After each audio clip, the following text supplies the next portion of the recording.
Assalamualaikum warahmatullahi wabarakatuh. Waalaikumsalam warahmatullahi wabarakatuh. Alhamdulillah, Bapak Ibu sidang majelis yang dimuliakan. Pada malam ini kita menampilkan Buya Dr. Sofyan Hadi yang akan membahas lanjutan jenazah kemarin. Itu meminta pada yang bagus berjalan.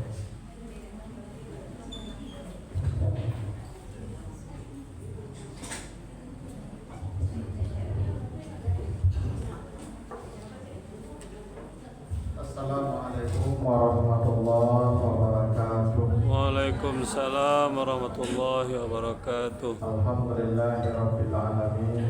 Wassalatu wassalamu ala asrafil anbiya'i wal mursalin wa ala alihi wa ashabihi ajma'in. Bapak, Ibu kaum muslimin jamaah salat maghrib yang dimuliakan Allah, kembali kita bersyukur pada Allah atas segala karunia-Nya. Salawat dan salam kepada Nabi kita Muhammad sallallahu alaihi wasallam. Bapak Ibu yang saya muliakan, kita sudah bahas beberapa hadis terkait dengan persoalan jenazah, dan hadisnya masih banyak lagi. Kita bahas beberapa, nanti kalau masih kurang kita lanjutkan, kalau sudah merasa cukup kita pindah ke materi lain. Kita akan lihat di kitab Mukhtasar Hadis Bulughul Maram. Ini Mukhtasar Hadis yang paling baik karena disarikan dari kitab-kitab hadis yang muktabar, yang sudah divalidasi oleh para ahli hadis. Hadis dari Ibnu Abbas, hadis riwayat Bukhari dan Muslim. Diceritakan anna Nabiyya sallallahu alaihi wasallam qala fil ladzi saqata an rahilatihi famata ilsiluhu bima'in wa sidrin wa kaffinuhu fi saubih. Diceritakan Nabi pernah berkata terkait dengan seorang sahabat yang jatuh dari kendaraannya dalam perjalanan dia pergi ihram. Jadi Nabi itu ada ihram 4 kali ya. Jadi seumur hidup Nabi itu ihramnya 4 kali, hajinya sekali. Nabi ihram pertama tahun ke-6 setelah hijrah. Nah di tahun ke-6 itu tidak jadi ihram, dalam tanda kutip tidak jadi itu karena terhalang. Orang-orang Quraisy menghalangi di Hudaybiyah. Maka terjadi perjanjian damai Hudaybiyah namanya. Tapi Nabi dan sahabat sudah berniat ihram, sudah pakai ihram dari Zulhulaifah. Itu mikatnya orang-orang Madinah yang paling jauh itu Zulhulaifah namanya. Nah karena terjadi perjanjian, terhalang masuk kota Makkah, kalau masuk juga perang, akan terjadi pertumpahan darah, terjadilah perdamaian. Nah Nabi kemudian menyembelih hadiu, hewan sembelihan hadiu namanya kambing, ada sebagian menjadi sapi. Maka itu sudah dihitung umrah walaupun tidak jadi umrah. Itu kaidahnya begitu. Misalnya ibu bapak pergi haji, di pesawat itu kan dikasih tahu kru tuh, Bapak Ibu kita sudah sampai di mikat, silakan berniat ihram dan mengganti pakaian ihram. Di atas pesawat gantian. Tahu-tahu sudah pakai ihram dan berniat ihram, tidak boleh masuk kota Makkah, tidak boleh landing. Karena corona apa jadi bisa, harus balik ke negara masing-masing. Maka cari bandara terdekat, kemudian cari kambing atau cari sapi, sembelih, bagikan dagingnya, maka sudah haji yang sempurna namanya. Begitu ya caranya haji kalau terhalang. Maka disembelih hadiyu namanya, hewan hadiah. Dagingnya dibagikan sebagai hadiah, maka dianggap sebagai satu umrah atau satu haji. Kalau sudah berniat ihram, terkait keadaannya begitu. Jadi di tahun ke-6 itu Nabi ya terhalang umrah, tapi sudah dihitung satu umrah. Nah lalu tahun ke-7 baru Nabi umrah, namanya umrah qadha, yang mengganti umrah yang tahun ke-6. Tahun ke-8 Nabi dah umrah, karena menaklukkan kota Makkah, orang berbondong-bondong masuk Islam. Di tahun Nabi sibuk menerima orang. Wara'aitan nas fi dinillahi afwaja gitu. Jadi orang-orang datang menemui Nabi berbondong-bondong masuk Islam selama setahun itu. Maka Nabi tahun ke-8 tidak umrah, tahun ke-9 baru umrah. Namanya umrah Ji'rana. Lalu tahun ke-10 Nabi umrah sekalian haji wada. Nah, makanya Nabi itu hajinya haji kiran. Haji berbarengan dengan umrah di tahun ke-10 dan 2 bulan setelah haji wada Nabi meninggal dunia. Jadi Nabi haji sekali, umrah 4. Begitu ya, kayak sejarahnya begitu. Nah, umrah yang ke-9 di tahun yang ke-9 namanya umrah Ji'rana. Di umrah yang ketiga ada satu peristiwa terjadi. Apa itu? Seorang sahabat dalam perjalanan umrah itu sudah pakai ihram, jatuh dari ontanya atau mungkin dari kudanya, pokoknya dari kendaraannya dia jatuh, mati. Mungkin kepalanya terbentur batu, namanya berjalan di padang pasir lah. Ya mungkin ada batu-batu cadas tergelincir kendaraannya, mati dia. Yang sudah pakai ihram.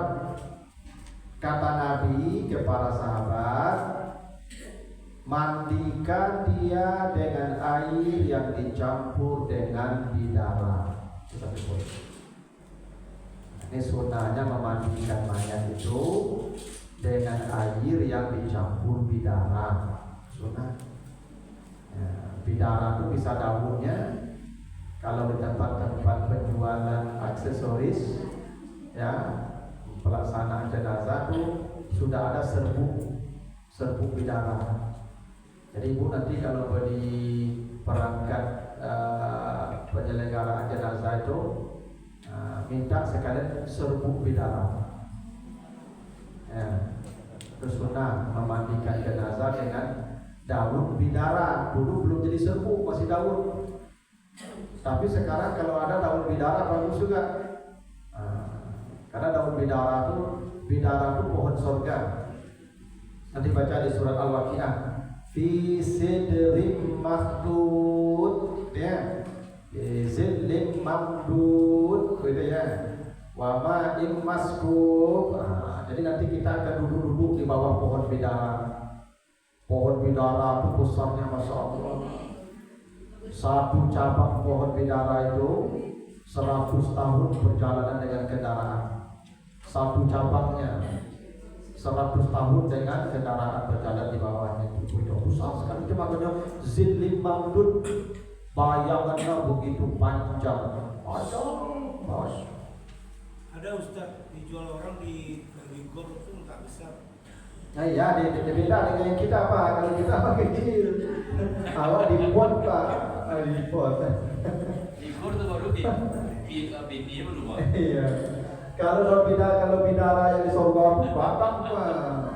Itu makanya Sidratul Muntaha itu pohon bidara itu. Itu namanya sidrah.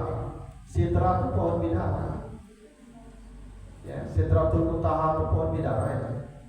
Nah di sampingnya ada surga Jannatul Ma'wa, katalah di samping Sidratul Muntaha. Jadi Bapak Ibu jangan bayangkan Sidratul Muntaha itu bangunan itu, hotel dan itu. Sidratul Muntaha itu pohon bidara. Cuman kata Nabi pohon bidara di surga itu tidak berduri lagi. Kalau yang di rumah berduri. Iya, ke sana tidak berduri lagi. Nanti duri, jangan membayangkan pohon bidara seperti di dunia ini di surga beda lagi dong. Tapi nama tetap pohon bidara ini. Karena bidara itu pohon daun yang memang itu jin pun takut tuh. Itu makanya dijadikan media ruqyah pohon bidara itu.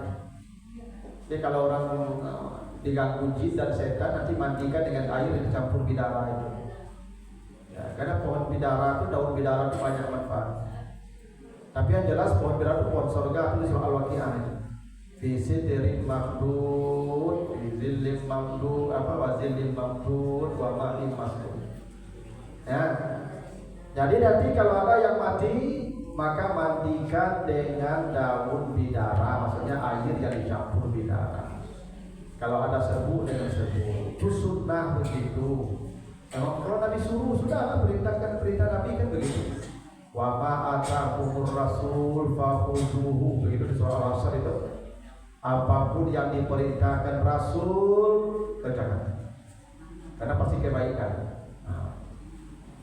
Jadi begitu ya. Wa kafinu bisaubain, kafankan dia dengan pakaian ihramnya yang 2 potong itu saja. Jadi begitu ya. Jangan cari kain kafan, pakaikan pakaian ihramnya itu. Pakaian ihram kan dulu laki-laki ya. Di situ ada ketentuan satu, kafan itu tidak mesti 3. Boleh 1, boleh 2, boleh 3. Tidak ada kemestian 3, walaupun afdalnya 3 lapis. Karena ada hadis tadi menjelaskan, laki-laki 3 lapis, perempuan 5. Tapi berdasarkan hadis ini bisa 2 lapis. Ya, makanya pakai ihramnya yang dipakaikan sebagai kafan. 2, kafan itu tidak mesti berbentuk pocong. Kafan itu boleh seperti pakaian ihram saja. Yang penting mayat itu dikubur menutup aurat. Itu yang pokok. Maka nanti kita baca hadisnya. Ada sahabat dimakamkan dengan memakai gamis Nabi. Artinya boleh juga orang dikafankan dengan baju yang dijahit. Karena kita tidak biasa aja menggunakan itu. Jadi dikafankan boleh aja pakai baju kayak begini, kayak batik, baju ini, baju koko, boleh, boleh Pak. Cuma kita kalau dilakukan begitu, bukan kerja orang mau mirip baju orang Kristen dia. Cuma karena tidak biasa kan. Kita kalau bicara hukum tentu ada dalilnya enggak? Kalau ada dalilnya berarti boleh. Bahwa kita tidak biasa mengerjakan itu lain soal. Hukum ada dalilnya atau tidak? Nanti ada dalilnya. Nah, jadi kafan itu boleh 2 lapis untuk laki-laki, boleh selapis saja, dan tidak mesti berbentuk pocong. Ya, yang penting menutup aurat. Kasusnya ini sahabat hadis Bukhari Muslim ini. Dia dipakaikan pakaian ihram ketika dikuburkan. Kenapa? Ada tambahan hadisnya, fa innahu ya'ti yaumal qiyamati mulabbiyan, karena orang ini nanti menghadap Allah di hari kiamat dalam keadaan bertalbiyah. Orang nanti di hari kiamat begitu dibangkitkan ketakutan. Ya wailana man ba'asana min marqadina hadza. Betul? Ya celakalah kami, celakalah kami. Jadi orang nanti bangkit dalam kubur dan dari kuburnya takut. Semua berteriak ketakutan, ya wailana. Orang yang mati haji dan umrah, begitu di hari kiamat dia dibangkitkan, maka kalimat yang keluar bukan ya wailana, tapi labbaik Allahumma labbaik. Maka dengan kalimat itu dia ke surga tanpa hisab. Makanya Bapak Ibu yang mati haji dan umrah, kata Nabi, dia mati seperti orang yang berjihad berperang di jalan Allah. Tidak ada dosanya 100. Kalau dia tidak mati maka dia pulang kayaumin waladan umuhu, dia pulang seperti dilahirkan ibunya, tidak ada dosanya. Kalau Bapak Ibu salat yang diampuni dosa-dosa kecil cuma aqimis salata tarafain nahar wa zulafan minal lail innal hasanat yuzhibnas sayyi'at. Itu di surat Hud 114. Salat menghapus sayyi'at, dosa kecil. Zakat, sedekah, dosa kecil juga. Nanti baca Al-Baqarah 271.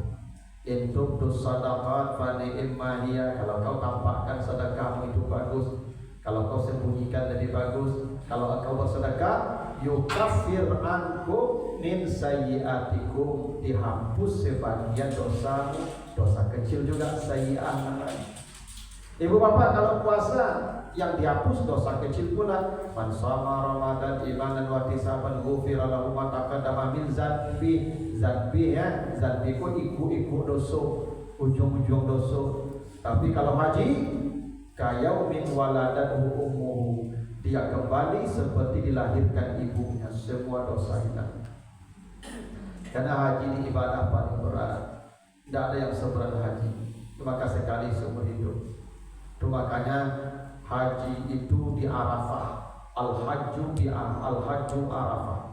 Haji itu Arafah. Karena Arafah itu puncak beratnya haji. Di Arafah itu wukuf kok dengan tagak. Makanya wukuf itu tidak boleh duduk sebenarnya. Yang namanya saja wukuf. Wukuf itu artinya tagak. Dan tagak setelah berjalan. Makanya setelah sa'i baru berjalan wukuf. Kalau duduk tagak namanya qiyam. Makanya qiyaman wa qu'udan. Beda. Kalau wukuf tagak lalati berjalan tagak dan duduk tagak letih itu namanya wukuf. Wukuf itu tagak di atas batu. Maka kapal dari tutui kaki dan tutui dia tahu. Bila boleh tagak di padang Arafah itu setelah matahari di puncak langit dia tahu. Tak pagi wukuf itu di puncak langit, matahari di puncak angin sampai menjelang maghrib. Dia tahu. Dulu orang wukuf di Arafah itu Nabi separuh mati. Karena wukuf itu merasakan padang mahsyar. Besok di padang mahsyar kita berdiri 50.000 tahun. Matahari dekat segini dari kepala kita. Tak ada baju, tak ada kupiah, tak ada terompa, tak ada lanjang, angin 50.000 tahun tu pada masa itu. Makanya Arafah itu puncaknya, karena di situ wukuf merasakan akhirat. Nah, di Arafah itu merasakan akhirat. Pokoknya Buya Hamka baca itu, nyampi mati di Arafah itu, di angin. Ya. Dan sebagian orang mati di Makkah itu, tapi dia turun mati di kota regenerasi. Ya. Itu makanya dulu orang kalau pergi haji berlapis, itu tangi, sadagari, sekampung lah itu. Karena peluang balik kau 1% dari mati 99%. Nah kalau dia tidak mati pulang, yo berubah barangnya. Kalau dia balik di padang mahsyar, akhirnya wukuf badenda, basi, bagi piangi, bakar bed. Atau aku pulang haji perangai gitu kita berubah-ubah barangnya. Enak. Dia tidak merasukan mahsyar ke situ. Itu makanya inti haji itu wukuf Arafah. Itu makanya nama ibadahnya wukuf ku tagak arti wakafah tagak arti.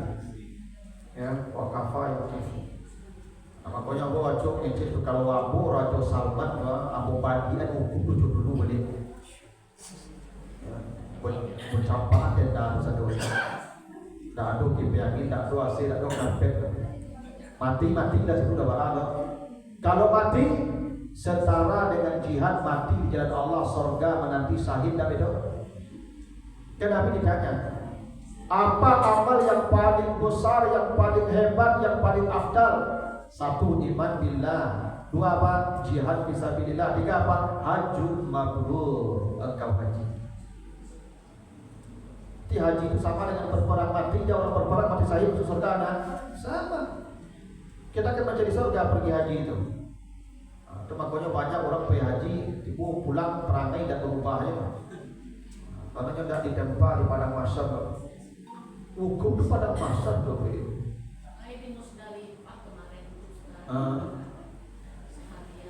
Iya, tapi yang hukum itu sebenarnya tidak boleh tenda itu. Bukan tenda itu papan-papan, maka tengah hari dipilih hukum. Baca aku di situ tuh. Dapat bukti kapan dulu, dapat bukti kaki yang boleh bersifat dulu tuh. Supaya tarasu padang pasar di situ anginnya 50.000 tahun tak. Itu aku dipilih hukum itu tengah hari, waktunya tak pagi hari itu. Tak hukum dipilih tengah hari pak ya. Setelah tergelincir matahari baru hukum tagak di situ. Makanya ibadahnya tak mesti wukuf tagak, cuma tambah alam. pemerintah Arab Saudi kok mengubah ya wukuf itu mungkin pertimbangannya supaya orang nyaman. Haji itu udah pengen nyaman loh, pengen mati ke situ udah pengen nyaman. Tapi jihad tadi. Kalau di Jambu itu tak bilang beda. Biarlah, dan apa yang mati mendadak tuh ingin masuk surga lah. Bapak Ibu yakinlah kalau diperlakukan haji justru orang menikmati wukuf itu. Lebih nikmat dari sewukuf begitu tuh. Yutarasu mana Arafah itu pada masyar itu. Itu orang ingin dengan akhirat dengan situ tuh. Itu makanya tidak terkana dunia di Arafah itu. Kalau tipu di padang masyar. Nah, itu makanya orang kalau haji lah sempurna lama bururnya. Lalu sebaik itu manusia. Dia lah balik di padang masyar tak kelong tuh. Nah, itu tuh. Makanya orang yang mati haji, yang mati umrah nanti di hari kiamat dia dibangkitkan bertalbiyah labbaik Allahumma labbaik. Makanya kata Nabi jangan pakaikan kafan dia kecuali pakai ihramnya saja, jangan potong. Karena di hari kiamat dia beda tampilannya tuh. Beda dia tuh. Ya. Makanya Bapak Ibu yang haji, umrah aja balik pulang ke Bali. Ya. Balik ke Bali. Ya. Kalau Bapak Ibu takdirkan mati di sana tuh seindah-indah tempat mati itu. Nah iyalah, mati dalam keadaan diampuni semua dosanya seperti dilahirkan ibunya, apa yang lebih hebat dari itu? Ya, di hari yang seperti itu kita mati, apa tidak hebat? Makanya lolos menghadap Tuhan. Ya Tuhan nafsul mutmainnah, ya Allah jiwaku sudah tenang pulang kepada saya terima. Itu makanya kata Nabi orang yang mati umrah tadi jangan cari kain kafan, pakaikan pakaian ihramnya itu balik selama ini. Karena dia nanti mulabiyan datang menghadap Allah Taala. Nah di situ hukumnya ada kafan tidak mesti berbentuk pocong. Jadi kalau ada orang tidak ditutupi bungkunya, tak apa-apa juga. Yang penting auratnya tertutup. Nah mesti dibuka, tapi supaya kokoh, supaya rancang dibawa ke kuburan, dimasukkan ke lahan anak. Pokoknya di lahan dibuka tak wajahnya. Dibuka. Tak boleh tutup. Harus dibuka wajahnya. Di lahan dibuka tak kabin-kabin saja. Dibuka kabin-kabin itu. Tak boleh di kabinnya. Karena memang tak di kabin ke jenazah. Pakai ihram tidak ada kabin lah Pak. Masih lepang-lepang saja. Yang begitu, pakainya begitu. Itu makanya nanti ketika di lahat itu dimiringkan ke arah kanan menghadap ke kiblat dan dibuka wajahnya dan pipinya harus ditempelkan ke tanah.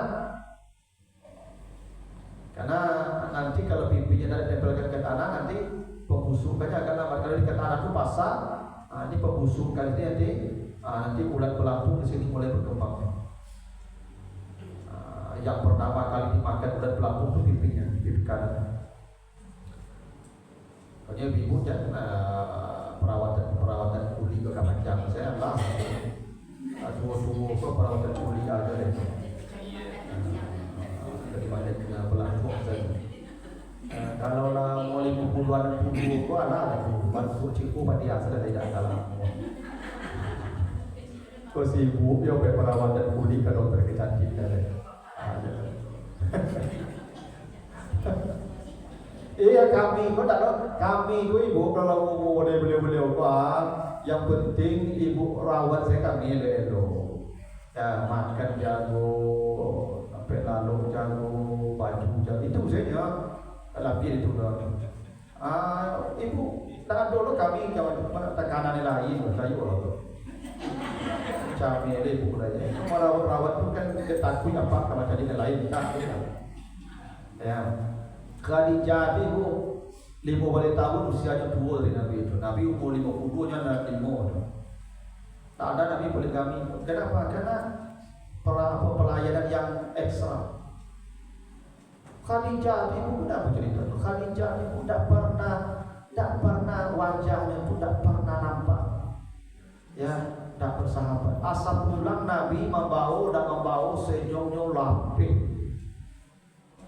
Dan dia lagi berlanjut ada bulan dalam mengambil Khadijah boleh putar. Tak ada. Ikut dalam base transfernya dalam sapu kami. ambil saja, ada dongnya. Ya itu masalahnya kami kadang-kadang tuh. Ya Khadijah lah contoh Khadijah. Waktu matinya Khadijah disebut tahun duka cita Nabi. Dan mana Nabi berduka kecuali matinya Khadijah itu. Karena pelayanan itu yang ekstra. Nah, jadi sih mudah usah khawatir kalau soal fisik. Kami tidak akan ada masalah dengan fisik itu. Tapi wajah ibu tuh jangan sampai tidak bersahabat kami pulang. Kok kami pulang ibu main HP. Kan badannya indah, oh indah. Kan macam masalah. Lagi kalau tua-tua mau udah pensiun, tak ada lah. Dulu kalau oleh pejabat ya ada dinas, ada tunjangan, ada pintu lewat sampai. Pembelian tas, sepatu lah pensiun kan? Baik-baiklah, pulang lagi mahal.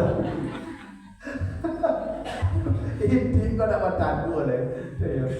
Begitulah. Nah, jadi itu yang pertama dimakan bulan belatung dulu pipinya. Makanya pipi itu ditempelkan ke tanah tuh.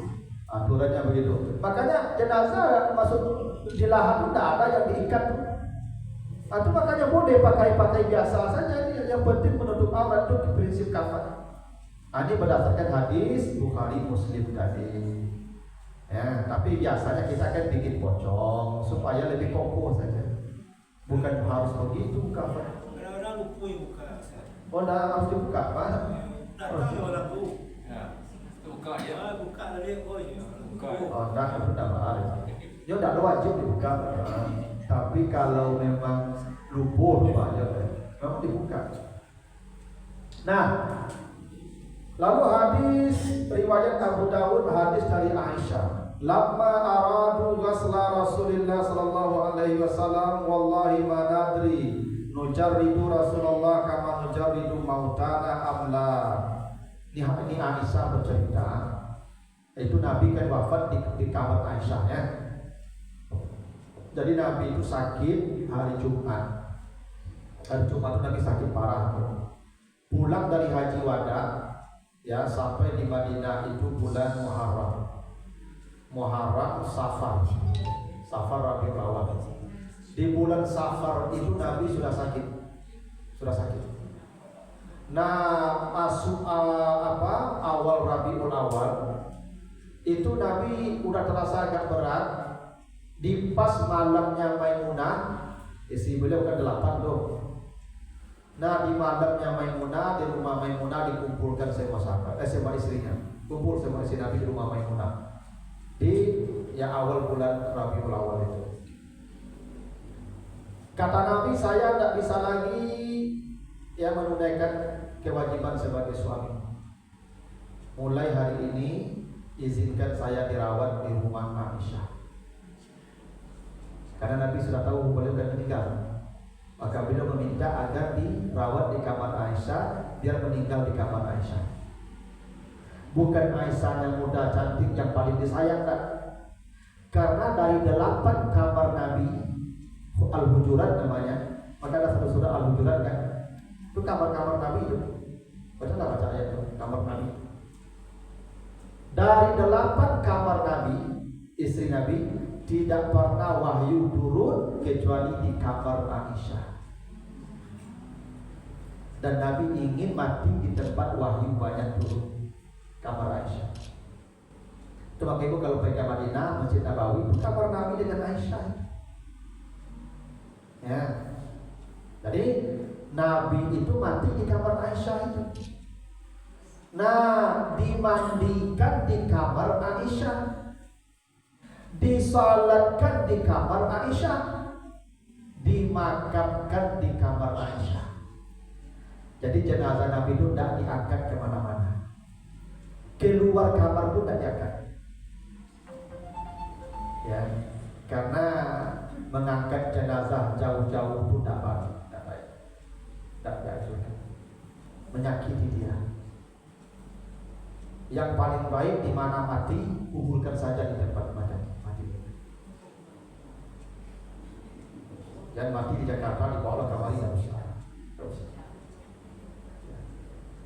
Aku lepasan kan, aku kalau mati di mati kuburan saya di situ. Ya. Karena memang Jenazah itu tidak baik diangkut jauh-jauh. Nabi mati di kamar Aisyah, mati di kamar Aisyah, salat di kamar Aisyah. Itu maka Nabi dikuburkan malam. Karena kamar Aisyah itu gede. Sahabat antri berganti-ganti, cik dulu salat ke dalam kamar. Karena kamar Nabi itu gede dengan Aisyah. Makanya Aisyah bercerita, rumah kami, rumah itu kamar langsung rumah maksudnya itu. Rumah kami atau kamar kami, kata Aisyah, ada tempat tidur. Di luar tempat tidur itu ada space untuk salat. Hanya itu. Kalau saya salat di belakang Nabi salat malam, hidung saya sampai ke bokong Nabi. Itu ketiknya kamar Nabi dan Aisyah. Ibu auto parkir di kamar ibu. Dia saking gampangnya kamar ibu auto bisa parkir di kamar itu. Tidak dong.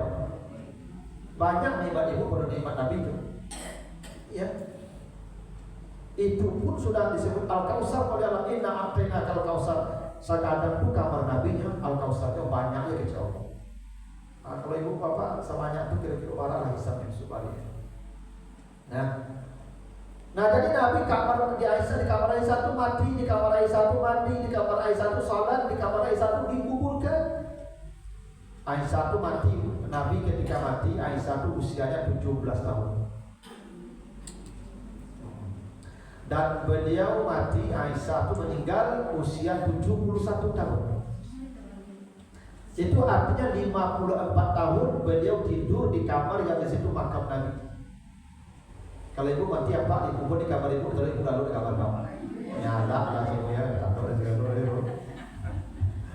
Kalau Nabi tak, kalau Aisyah tak. Nah cerita Aisyah, ketika Nabi hendak dimandikan itu kerabat-kerabat Nabi yang memandikan itu bingung. Baju Nabi mau dibuka atau mau dipakai saja? Mandi pakai baju saja. Tapi tiba-tiba semuanya seperti dapat petunjuk, semuanya seperti sepakat dan ada wahyu. Semuanya bersepakat, kata Aisyah, Nabi dimandikan dengan bajunya. Maka Nabi disiram dengan bajunya, lalu dibungkus lagi dengan baju itu. Artinya baju Nabi yang mati itu tidak dibuka sampai masuk ke dalam. Apa artinya itu? Mandi itu tidak perlu dibuka baju juga. Itu buktinya Nabi dimandikan tidak buka baju. Boleh mandi itu, ya. Kenapa? Iya.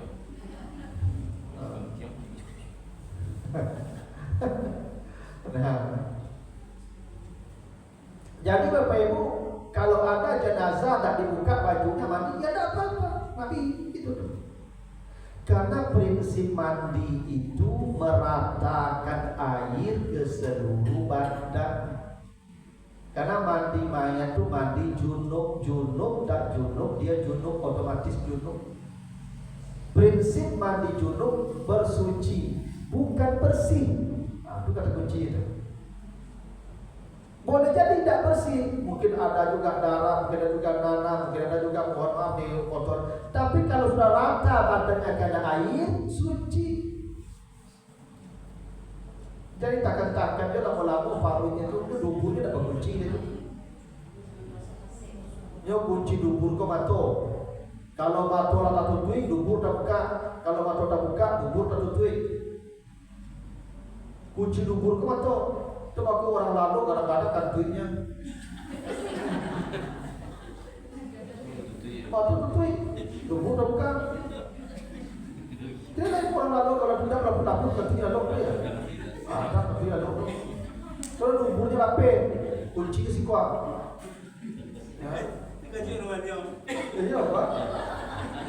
Itulah Pak, saya Pak kalau orang lalu untuk lampung nanti gitu.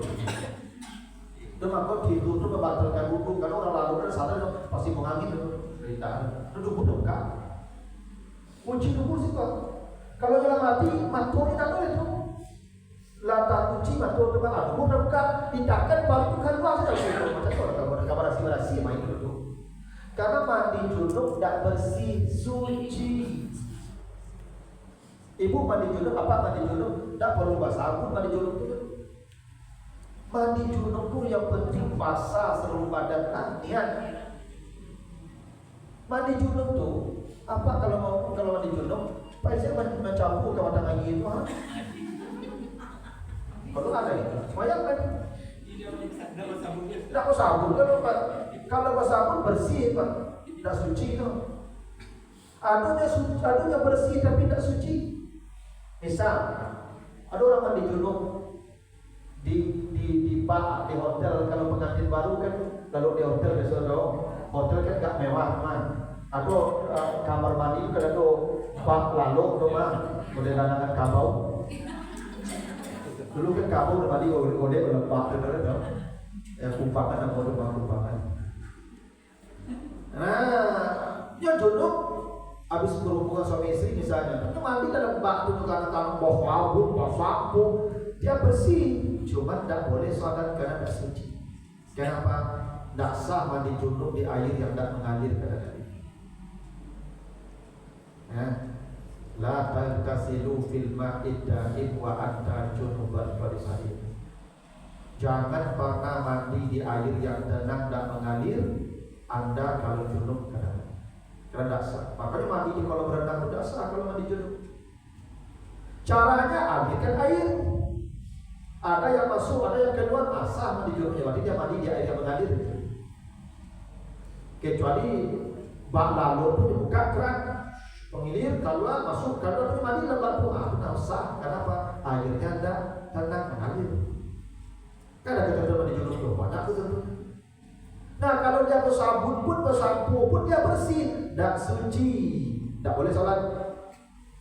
Orang yang mandi mencampur ke batang air tidak bersabun itu tidak bersih tapi suci, boleh sholat. Nah jenazah itu yang dituntut suci. Bila sudah rata air ke seluruh badan dengan niat sengaja aku memandikan ini mayat fardu kifayah disiram rata, silakan diangkat dan dikafankan. Tak perlu bersabun juga. Ya.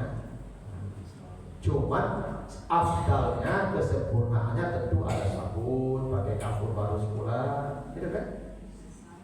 Tapi kan minimalnya ratakan air. Dan tak perlu juga dibuka bajunya karena boleh jadi begini itu sakit lamo itu, latak lamo. Kira tu mati kau tak tahu orang pak latih kuali kau tahu orang. Lalaki badan kau apa pakaian kau ke badan kau. Jadi buka bajunya lagi. Siram saya baju-baju itu, kafankan je baju-baju itu, kuburkan di baju-baju. Kan jenazah itu suci, tak bersih, ya ingat ya. Kalau ada disiram ya itu tak bersih, tak suci itu, tak bersih. Kalau kerja jenazah itu tak bersih, apalagi matinya penyakit lamu, tak kawan rahasia ya kalau percaya orang. Suci. Dia junub tak junub jenazah itu pasti junub. Hukum otomatis junub. Pernah ada jamaah saya tapi yang tanya kamu tu apa lah terpukul Ustaz malah cara bersalah atau suami yang boko meninggal setelah kami berhubungan suami istri. Jadi malam tu berhubungan jantungan belum sempat mati junub mati. Kira semangat mungkin mati. Kalau dulu beda semangat mana mati. Nah sudah tu cuma cara oleh Ustaz, ya kan? Yo nak kubu, nema mandi dari dak pagi masuk junub dah, ya kan? Orang mandi pun dak jadi bersama aku junub dia lo. Bahkan itu kali mandi balik tu mandi junub dah. Karena jenazah itu junub tak junub, yo junub. Indah junub pun junub juga, apalagi junub gitu tuh. Maka ketika dia sudah dimandikan itu, dia sudah suci. Tak perlu pula mandi junub loh. Itu mandi main itu sudah tidak perlu. Karena mandi main itu mandi junub namanya tuh. Itu wajib mandinya. Jadi tidak usah khawatir ibu, kita camin loh, kali mokal tidak usah tanya. Kayaknya matinya dalam keadaan junub, petang itu cuma di rumah mandi junub lah itu mandi main saja. Ya mandi main itu mandi junub tuh. Ya, karena jenazah itu dihukum junub. Ini pakai niat Ustaz. Ya lah, pokoknya sengaja aku memandikan jenazah. Niat dan niat tidak sah mandinya loh. Makanya yang memandikan itu kan ada dipimpin tuh Pak. Dibacakan tuh nawaitul ghusla li hadzal maiti dia fardhu kifayah gitu kan? Ya kan? Sebenarnya niat itu kan apa namanya nyiram dulu dari niat tuh pasti tekanan memandikan mayit kemana tidak itu. Dan mungkin orang menyiram mayit mengapa? Kalau mengapa menyiram-nyiram pada tahu dan mungkin itu pasti tahu mayit dimandikan tuh. Nah begitu jadi kalau nanti kita menemukan jenazah yang mungkin sulit membuka bajunya, nah, mungkin kecelakaan, ya kan? Ya, payah membuka baju ibu. Mandikan saja lah dengan baju-baju itu. Kenapa? Karena Nabi tidak dibuka bajunya mandi, dimandikan dengan baju. Gitu. Ya tidak apa-apa juga, kan? Makanya Nabi tidak diangkat kemana-mana. Iya, kalau itu kan dia ada lah, itu kafe bodoh, mana itu kafe kan? Tak apa. Ya biasa kan kalau kita biasanya dibuka, ya tidak apa-apa. Ini kalau tidak mau membukanya atau mungkin dibuka nanti ada risikonya, harus dibuka. Ya. Memandikan mayat itu boleh dengan bajunya langsung siram saja. Dulu aja susah, dulu aja susah. Iya, tapi tidak ada masalah juga. Justru kalau dibuka kan lebih ringan keracunan itu karena kalau air baju kan menyerap air juga. Tapi intinya boleh orang tuh banyak mayat tuh dimandikan tidak membuka baju. Kalau tidak dibuka baju kan tidak disabun atau? Ya tidak apa-apa juga tidak disabun. Karena disabun itu tidak wajib. Jadi berarti kena siram air ke seluruh. Tidak suci. Itu inti mandi. Mandi itu basah. Untuk apa lagi diwudukan? Karena mandi junub itu sudah menghilangkan hadas besar. Kalau hadas besar sudah suci, hadas kecil apalagi urusannya? Ya sama juga dengan kita yang hidup ini Bapak Ibu junub. Itu mandi, salat salat sunai dan sahur nih. Kan kata Allah, "Idza qumtum ila sholati fagsilu wujuhakum wa aydiyakum ila al-marafiqi wamsahu bi ru'usikum." Bila engkau hendak salat, basuh muka, basuh tangan, sabun kepala, basuh kaki. Kalau engkau junub, fa in kuntum junuban fattaharu, kalau engkau junub mandi. Dua kan alat bersuci. Kalau hadas kecil berwudu, kalau hadas besar mandi. Dua-duanya suci tak? Nah kalau sudah suci mandi, coba wudu lagi. Ya kalau niat sholat gimana? Ya salatnya lain lagi sengaja aku sholat subuh. Jadi dua kan niatnya, niat junub dan niat sholat. Oh, nah mandi kan di kamar mandi dari niatnya. Sholat kan di sini. Ada hubungan? Coba baca ayatnya. Bila engkau hendak salat, bersucilah. Kalau hadas kecil, basuh muka, basuh tangan, basuh kaki. Gitu kan? Kalau kamu junub, mandilah. Artinya apa? Berwudu menjadikan orang suci, boleh salat. Mandi menjadikan orang suci, boleh salat. Kan salat-salat apa? Suci badan, pakaian, tempat dari hadas dan orang yang habis mandi junub suci tak? Lalu salat lagi, apa lagi wudu? Cuma tak pas tak ya sempurna dah sanggup lah. Kok rasonya, kan rasonya tu. Kali boleh ada. Boleh, pun nak boleh. Wudu panjang sendiri kalau kembali wudu, kalau serapin kali wudu cukup lah. Bukan soal boleh dah. Ini Bapak Ibu boleh tak Bapak Ibu tak berwudu setelah mandi junub tu salat? Boleh. Berwudu mensucikan, mandi junub mensucikan, salat suci. Apa lagi? Ya kegiatannya nak sama, ini sholat, ini mandi junub. Dua-duanya bersuci. Salat itu syaratnya suci. Tak ada. Kalau dia hadas kecil, wudu mensucikannya. Kalau dia hadas besar, mandi mensucikannya. Makanya ayatnya sepaket. Tidak bisa loh. Kalau kamu hendak salat, berwuduklah. Kalau hadasnya kecil. Kalau hadasnya besar, kamu hendak salat, mandilah. Jadi Ustaz, awak mandi gini gua. Waktu masuk, ada ambil duduk langsung sembahyang lagi. Iya boleh. Oh. Kan dia sudah suci. Tak diulang dulu duduk lagi. Tidak lah, apa lagi diulang. Makanya jenazah tak perlu diwudukkan. Tapi mulia. Oh boleh. Kalau boleh. Cuma tak perlu lagi diwudukkan. Karena yang dituntut pada jenazah itu suci dari hadas besar dan itu mandi. Beginilah ibu. Kalau dari hadas besar dia suci, hadas kecil suci tak? Nah iya otomatis lah. Yang tak bisa tuh hadas kecil berwudu mensucikan hadas besar, tak bisa. Tidak bisa.